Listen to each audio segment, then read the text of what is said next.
the other. So we're going to have two honorees this year, co-citizens of the year, which is also very unusual. There is no particular order in the way I'm going to say these, or else we wouldn't have had just one winner. By the way, like my gloves? It's the only thing left from my high school prom that still fits.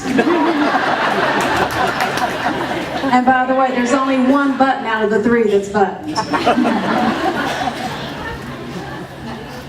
I'm going to take the actual paperwork that was sent in on this nominee, and the person who nominated wrote, "My friend, Mrs. X, called me early one morning before coffee, just a day or two after the Canton tornadoes last year. She wanted to volunteer to do anything she could to aid tornado victims and more or less demanded to know where she'd go immediately. I was unsure, no coffee yet. So I sent her to the Van Zandt County Fairgrounds in Canton, where I knew all volunteer activities were being organized. The next time I saw my friend, about a week later, was at the fairgrounds, and she was running one of the intake stations at the Volunteer Resource Center, henceforth now known as the VRC. And she continued to volunteer there daily for about 3 months.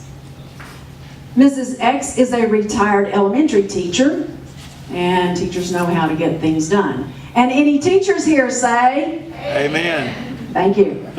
She started by picking up supplies at the VRC and delivering them along with food to workers who were doing rescue, recovery, and clearing debris from the roads and homes. This included breakfast, lunch, supper, and countless cases of Gatorade and water.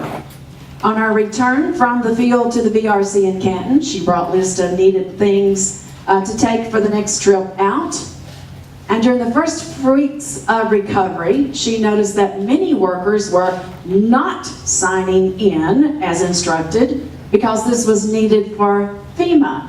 So she just got her little pad and paper, went into the field, and signed them up as they were. Sound like a teacher?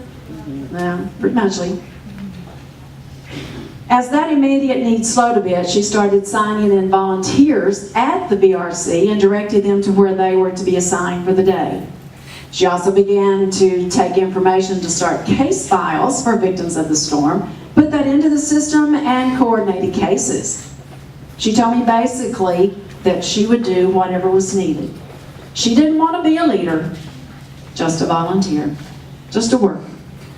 She said she was so humbled by the outpouring of people from far away, and I quote Mrs. X, "The Lord sent me here, but I got the blessing." Amen.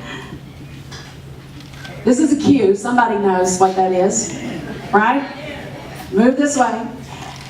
As the need at the VRC was growing less, donated funds needed to be distributed, and a volunteer group formed, the Long-Term Recovery Committee, to hear applicants' cases for the distribution of the funds on a basis according to need. Again, Mrs. X was right there, volunteering to serve. And she stressed again not to leave, but to work. I know that people, like my friend, Mary Lou Smith, are always volunteers, always serving others, not just during disasters. And she is a retired elementary teacher out of the Dallas County School System, where she worked 31 years and drove a bus for 29 years. And the people said, "Amen." And bless you.